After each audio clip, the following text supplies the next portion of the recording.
Apa kabar adik-adik? Sekarang kita berjumpa lagi dengan bab berikutnya, yaitu tentang gizi dan zat makanan. Tujuan adik-adik mempelajari bab ini supaya adik-adik tahu apa saja yang menjadi makanan yang baik dan tepat buat adik-adik konsumsi. Nah, di bab ini kita akan membahas tentang fungsi dan syarat makanan yang baik, kemudian zat makanan apa saja yang dibutuhkan oleh tubuh kita, kemudian ada zat tambahan seperti apa yang ada di dalam makanan, dan yang terakhir adalah uji makanan yang akan kita lakukan. Nah, sekarang pertama kita akan membahas tentang fungsi dan syarat-syarat makanan yang baik. Di dalam subbab ini, adik-adik akan mempelajari tentang fungsi, syarat, dan status gizi yang baik untuk adik-adik konsumsi. Nah, sekarang kita bahas tentang topik fungsi dan syarat makanan yang baik. Pertama kita bahas sebenarnya apa sih fungsi zat makanan itu. Yang pertama, zat makanan adalah penghasil energi bagi tubuh kita. Nah, seperti yang adik-adik ketahui bahwa dalam melakukan aktivitas kita membutuhkan energi. Nah, dari mana energi itu berasal? Energi ini berasal dari pembakaran zat-zat makanan yang kita konsumsi. Contohnya, glukosa nanti akan mengalami proses metabolisme di mana dia akan menghasilkan ATP. Nah, ATP inilah yang kita sebut dengan energi. Apapun zat makanan yang kita makan seperti protein, karbohidrat, dan lemak itu merupakan sumber energi yang baik bagi tubuh kita. Sumber utama energinya adalah glukosa. Nah, sebagai sumber cadangan energinya merupakan lemak nabati, lemak, protein, dan karbohidrat akan kita bahas pada topik berikutnya.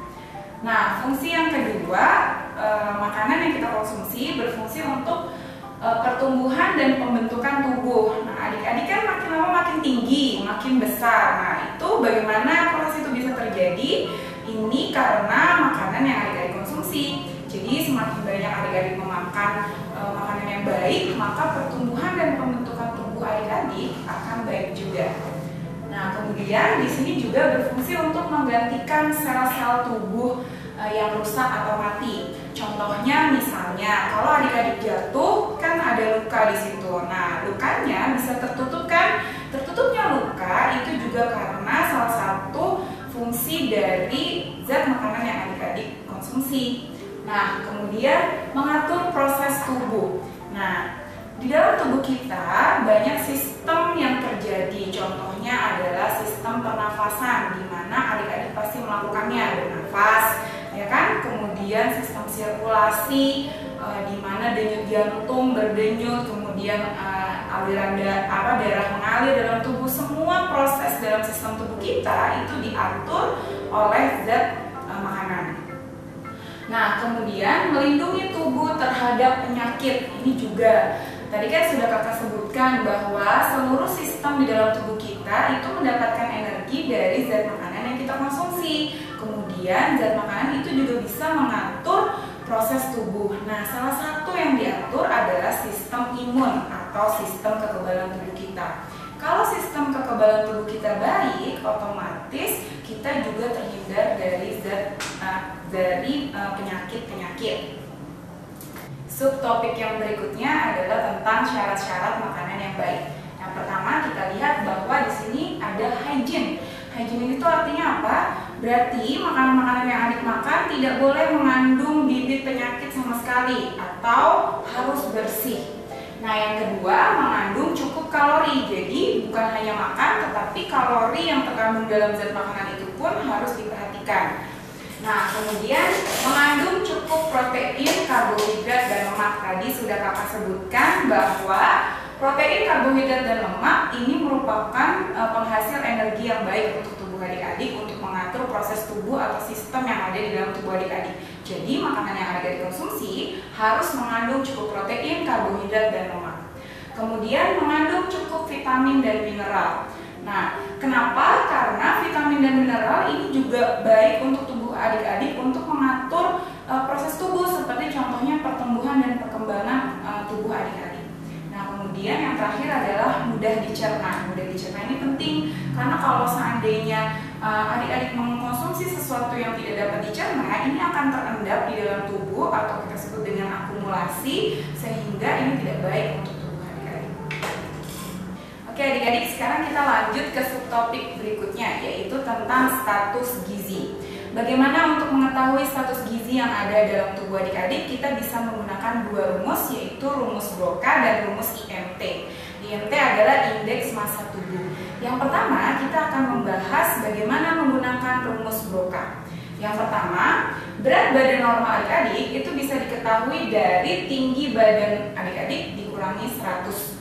Atau kalau adik-adik ingin mengetahui berapa berat badan ideal yang mestinya adik-adik miliki, ini bisa dihitung dari tinggi badan dikurangi 100 dikurangi 10% dari tinggi badan dikurangi 100. Untuk lebih mudahnya mungkin kita lihat dari contohnya kali ya. Contohnya misalnya ada seseorang dengan tinggi badan 155 cm. Bagaimana cara menghitung berat badan idealnya? Pertama, 155 dikurangi 100, kemudian dikurangi dengan 10%. Nah, ini angka 55 dapat dari mana? Ini tadi dari tinggi badan dikurangi 100. Jadi 155 dikurangi dengan 100 adalah 55. Nah, 10% dari 55 adalah 5,5. Jadinya bisa kita hitung bahwa 55 dikurangi 5,5 jadi 49,5 kg. Jadi bisa disimpulkan bahwa seseorang dengan tinggi badan 155 cm dia harus memiliki berat badan ideal sebesar 49,5 kg. Cara kedua untuk mengetahui status gizi adik-adik bisa menggunakan rumus IMT atau indeks massa tubuh. Rumusnya adalah berat badan dibagi tinggi badan setelah dikuadratkan. Berat badannya dalam kilogram, sedangkan tinggi badannya dalam meter. Jika nilai IMT-nya 16 sampai 18,4 berarti gizi adik-adik berkurang. Kemudian apabila 18,5 sampai kurang dari 25 berarti gizi baik, sedangkan 25 sampai 30 berarti gizi lebih, 30 sampai lebih dari 40 berarti obesitas. Nah, sekarang kita lihat contohnya ya. Apabila seseorang dengan berat badan 55 kg dan memiliki tinggi badan 160 cm, berarti kan dia memiliki tinggi badan 1,6 meter. Nah, berapa nilai IMT-nya? Sekarang bisa adik-adik lihat, 55 kg dibagi 1,6 meter setelah dikuadratkan. Kalau 1,6 dikuadratkan kan jadi 2,56. Nah, ini tinggal dibagi saja. 55 dibagi 2,56 sama dengan 21,5. Nah, setelah kita dapatkan nilai IMT-nya, kita lihat 21,5 ternyata dalam kisaran gizi baik. Ini ya, karena 18,5 sampai kurang dari 25 dia bernilai gizi baik.